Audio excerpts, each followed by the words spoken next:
Hindi na alam ni Liza kung gaano siya katagal natulog. Basta na magising siya, mag-isa na lang siya sa kama. Naigalang pa rin niya natagpuan niya sa Elias sa pinto na silid. Di niya naiwasang mapakunot noon na makita niyang nasa labas ng silid si Natasha at kausap niya ito. Maraan siyang bumangon ng silid. Di rin alintana kahit bagong gising siya. Agad niyang tinung ang pinto kung saan naroon ng dalawa. Hindi ko na kayo maasikaso. Pupunta ako ng kabilang bahay, pasensya ka na. I didn't know he's coming. Kitang-kitang sensibilidad sa mata ni Natasha habang nakikipag-usap to sa lalaki. Sige na, ayos lang kami dito. Pumunta ka na doon. Tinapik ni Elias ang balikat nito. Salamat, aalis na ako. Nang tuluyan humakbang paalis si Natasha, hindi na Liza na iwasang magtanong sa babae. Ano meron? Agad namang napalingon si Elias. Gising ka na pala. Masama pa ba ang pakiramdam mo? Hindi na. Sagutin mo ko, bakit andito si Natasha? Ano meron? Darating ang fiancé niya ngayon. May fiancé si Natasha? Bulalas ni Liza. Di siya makapaniwala sa narinig. Yes, marahang tumango si Elias. May Kuya Florence. Tila nagpantig ang kanyang tenga. Ano? Sinong fiancé ni Natasha? Tila gustong mahiya ni Liza kay Natasha. Ang babaeng pinagsilosan niya ay fiancé pala ng kapatid ni Elias na si Florence. Ba't ngayon mo lang sinabi? Bulalas niya. You're not asking. Tila baliwalang sad ng lalaki. Dapat sinabi mo pa rin. Ani at parang wala na siyang mukhang maihaharap pa sa babae. Buong akala niya nilandi nito si Elias kahit di naman pala. Women are really unbelievable. Di naman ako bang huhula pero alam ko sanang gusto mong gawin ko. Napailing na lang si Elias kasabay ng pagguhit ng munting ngiti sa labi. Napasimangot na lamang si Liza. Well, at least ngayon alam mo nang di mo dapat pagsilosan si Nash. Hindi na ako nagsiselo. Tila nagawang matapos si Liza ang sasabihin nang magpatuloy na rin si Elias. Si Nash parang kapatid ko lang yon. Malapit ako sa kanya dahil kadugot kakampi ang tingin ko sa kanya. Ni minsan di ko naisip na maaari kami magkaroon ng romantic relationship. Kung gusto ko siya, sana noon ko pa siya pinormahan. Sabi na nga hindi ako nagsiselos eh. Mahinang wika ni Liza. Karon pa man para nakahinga siya ng maluwag sa sinabi ni Elias. I just want to let you know. Kung gusto ko ang isang babae, pakakasalan ko na siya kaagad. Sa sinabi nga ni Elias ay nagawa ni Liza ang maintindihan kung bakit agad nitong pinakasalan noon ang kakambal na si Isabel. Aniya sa isip napakaswerte naman ang kakambal niya. Tila na mait ang kanyang panlasa at di niya maintindihan na sarili kung bakit. Nagsiselos ba siya o naiinggit ba siya? Dahil aminado siya sa sariling may bahagi ng puso niyang gustong maramdaman ang pakiramdam ng minamahal na isang lalaki. Napabaga na lamang siya ng hangin. Agad din niyang winaksi ang laman ng kanyang isip. May mga anak na siya para hangarin pa yon. Kung meron man siyang dapat bigyan ng atensyon, yon ay ang walang iba, kundi ang kanyang mga supling. Nasaan nga pala ang mga bata? Pag-iba ni Liza sa usapan at upang maitago na rin ang lungkot na gumuhit sa kanyang mga mata. Natutulog na sila. Sobra yata silang napagod. Di niya naiwasang mapakunot noo dahil sa narinig. Natutulog? Bakit? Anong oras na ba? Automatikong napunta ang tingin ni Liza sa bintana at gano'n na lamang ang panlalaki ng kanyang mga mata na makita niyang madilim na sa labas. Ha? Gabi na? Di siya makapaniwala na halos 6 na oras siyang natulog. Yes, it's already past 7. Kanina pa kita gustong gisingin pero ang sarap ng tulog mo, ang lakas ng hilik mo. Automatiko niyang natampal ang braso ni Elias dahil sa tinura nito. Hoy, hindi totoo yan ha. Bawiin mo yung sinabi mong humihilik ako. Mahina namang natawa ang lalaki. Yeah, I was just kidding. Anyway, hindi ka pa ba gutom? Bago pa makaimik si Liza, tumunog na ang sikmuran niya. Dahil alam niyang narinig yun ng lalaki, gumuhit na lamang ang nahihiyang ngiti sa labi ni Liza. Tara na, kanina pa nakahanda ang pagkain. Nang magpatiuna si Elias patungo sa kusina, sumunod na rin siya rito. Pwede bang wag ka na munang mag-diet? Masasayang lang yung niluto ko. Bago pa si Liza makaalma, muling nagsalita si Elias. At isa pa, hindi mo naman kailangan mag-diet eh. Di kailangan magkaroon ka ng flat na tiyan. No matter what kind of body shape you have, you're still my Liza. Oo na, kakain na ako ng marami ngayon. Nakakaya naman sa luto mo. That's good. Gumuhit ang munting ngiti sa labi ni Elias. Di na rin naiwasan ni Liza ang pagguhit na matamis ng ngiti sa kanyang labi nang magsimulang magsandok ng pagkain si Elias para sa kanya. Naging magana naman ang pagkain ni Liza. Nag-alok si Elias ng wine, ngunit tila naman orange juice ang hinahanap ng kanyang sikmura. Ay, ang dami kong nakain. Nahaplos ni Glyza ang kanyang tiyan.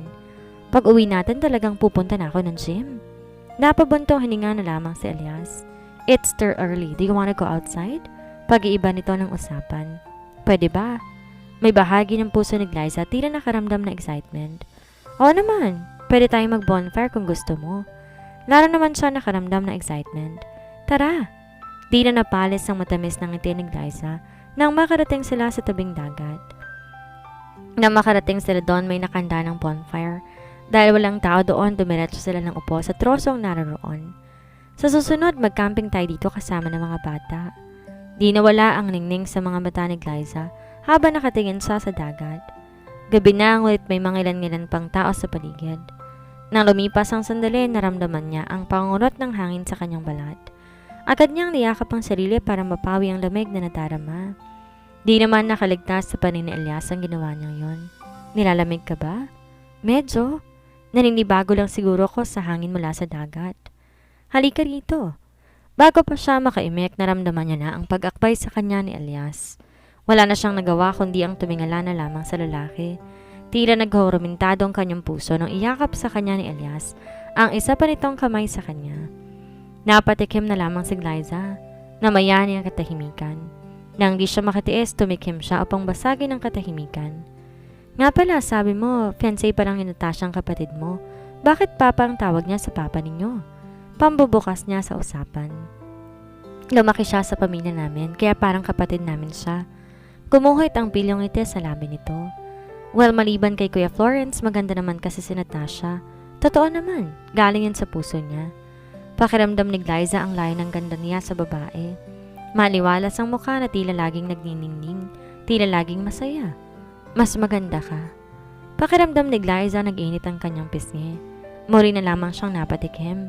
Yung si Kuya Gabriel, nasa ng asawa niya? Well, I don't know. Di ko na nakilala yung babae. Pero ang alam ko, patay na siya. Napatango na lamang si Glyza. Muling namayani ang sandaling katahimikan nang di na umimik pa si Elias.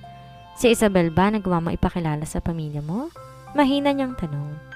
Di rin ni Glyza mawari kung bakit pa niya tinatanong iyon. Hindi.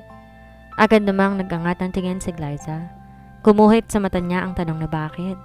Dahil pareho kaming malayo ang loob sa pamilya? Sagot ni Elias sa tila ba nabasang tumatakbo sa kanyang isipan. So I guess making her meet my family is not important. Bakit nga ba malayo ang loob mo sa pamilya mo? Gumuhit ang lungkot sa mga mata ni Elias. Dahil iba ako sa kanila? Lalo naman nangunot ang noo ni Glyza. Paano iba? Dahil ba hindi mo sila kapareho ng mata? Isa na yun. Maliban doon, ano pang dahilan? Gumuhit ang pilit ng ngiti sa labi ni Elias. Bakit pandami mong tanong? Dahil gusto kitang makilala ng lubusan. Di naman masama yun kasi maging asawa naman kita, di ba? Sandaling napatitig sa kanya si Elias bago ito nagsalita. At kapag may nadiskubre kang masama sa akin, pwede ka pang umatras. Di mawari ni Glyza ngunit tila ba nakita niyang lungkot sa mata ng lalaki. Agad siyang umiling bilang tugon. Hindi. Bakit ako aatras kung pwede ko naman tanggapin ang lahat sa'yo? Even my ugly side? Marahang tumango si Glyza. Binigyan din niya to ng sinserong tingin. Even your ugliest side.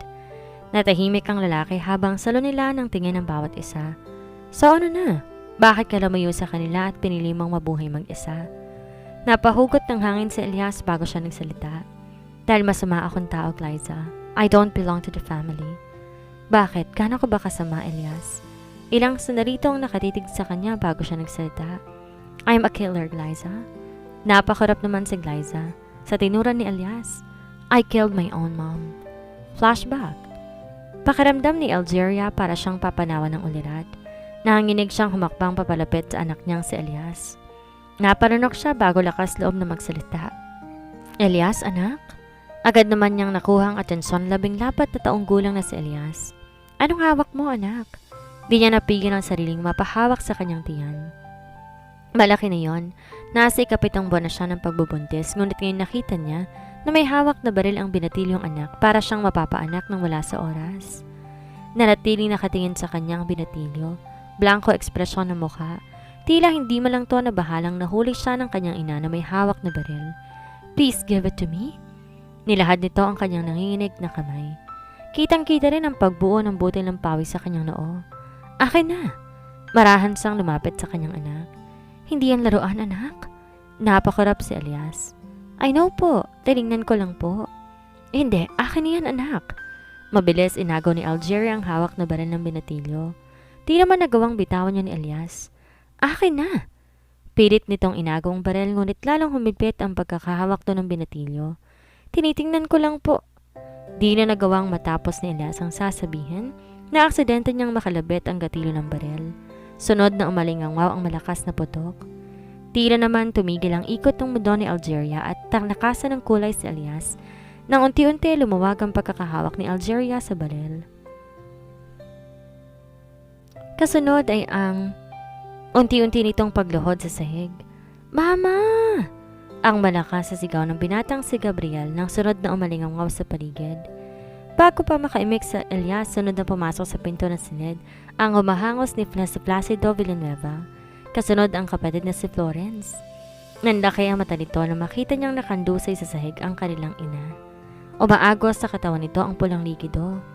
Mabilis lumapit si Placido Villanueva sa kanyang kabiyak. Anong nangyari? Agad napunta ang tingin ng padre de pamilya sa kanya at di naiwasan ni Elias sa manginig. What did you do to your mother? Tuluyan namang nabitawan ni Elias ang hawak niyang baril. Hindi ko po sinasadya. Pahina niyang saad. Bumalong din ang luha sa kanyang mga mata. Di napigil ni Placido Villanueva ang pangilinan ng duha ng marahan niyang buhatin ang nag-aagaw buhay niyang asawa. Please, stay awake. Pinigil nito ang luha. Tinataga ng sariling wag pumiyok kasabay ng pagbaling niya sa kanyang panganay na anak na si Gabriel. Sabihin mo sa driver ihanda ang sasakyan? Dadalhin natin ang mama niyo sa ospital. Yes, Papa. Wala namang sinayang na sandali ang binata. Agad tong nanakbo palabas ng silid. Muling humakbang si Placido habang buhat-buhat ang kanyang asawa. Sumunod naman sa kanyang anak niya na si Florence. Ngunit bago pa sila tuluyan makaalis ng silid ay sandali nitong nilingon si Elias. Kapag may nangyaring masama sa mama at sa kapatid mo, hindi kita mapapatawad. Naiwan sa mansyon ng mga Villanueva si Elias. Gustuhin man niya na sumunod sa ospital, hindi naman siya piniyagan ni Don Placido. Naging kritikal ang buhay ng kanyang ina. Kailangan isa ilalim sa cesarean para mailigtas ang bata sa sinapupunan nito. Matapos ang operasyon, tuluyan itong nakomatos. Ginawa lahat ni Placidong makakaya kabilang ng pag-hire na isang espesyalista na galing pa sa ibang bansa. Pero makalipas ang 6 na linggo ay tuluyan ang binawian ng buhay ang kanyang may bahay. Napayako si Elias nang matapos itong maikwento kay Glyza ang nangyari. My life changed in an instant when my mother died. Tila naging hangin ako sa pamilya. Tumulo ang luha ni Elias. Kahit nung lamay niya, hindi ako piniyagan ni Papang pumunta. Marahan ninaplos ni Glyza ang likod ni Elias upang pakalmahin ito. Hindi niya ako sinaktan muna noon. Ngunit mula noon, di niya rin ako kinausap pa. Kahit nga tingnan, hindi niya magawa. He became cold. Lahat ng basic needs binibigay niya sa akin. Ngunit kapag may family event, hindi ako kasali. Di niya ako inahayaan makita ng mga bisita niya. Tila hiniwa ang puso ni Glyza sa narinig. Di niya ako tinuruan gaya ng dati. Lahat ng atensyon ni Papa binuhos niyang lahat kay Blumentritt sa bagong paborito niyang anak. Dahil siguro pinanganak ng premature ang kapatid mo, kaya parang may special treatment sa kanya. Siguro naging gano'n ang trato ng papa niyo sa bunso niyo kasi ayaw niyang maramdaman na may kulang sa buhay niya. Alam mo yun?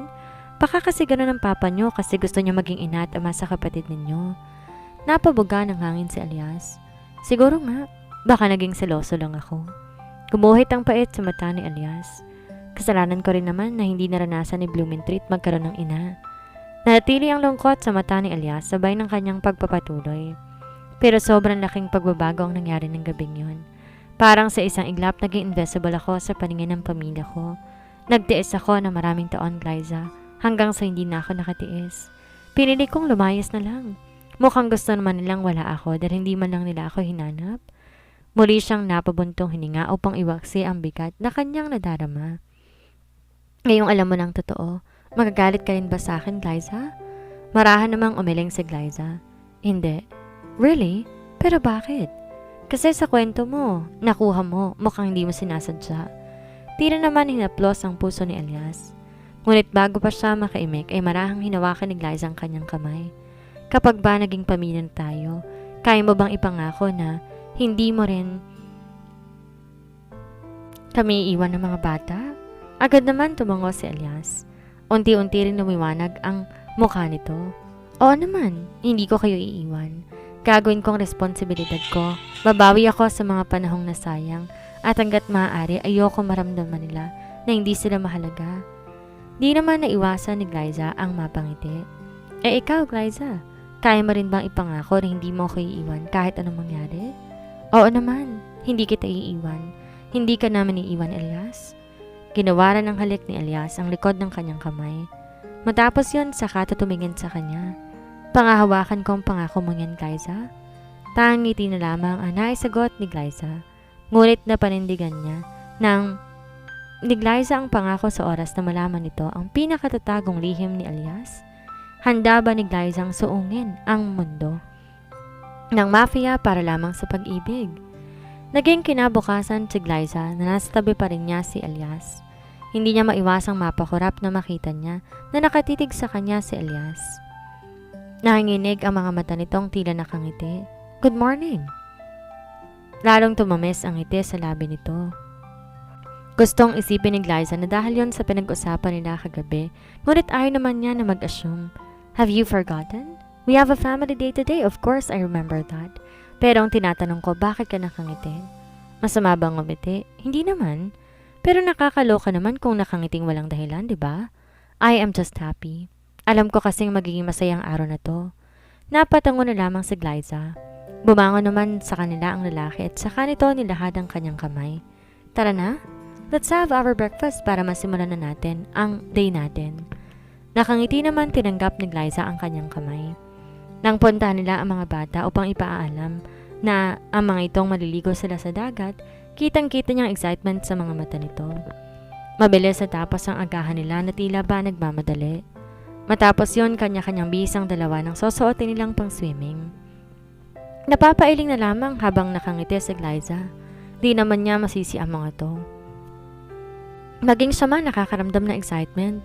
Gusto niyang sulitin ang araw na yon, lalo pat kinabukasan babalik na sila sa syudad. Umaapaw ang saya sa puso niya.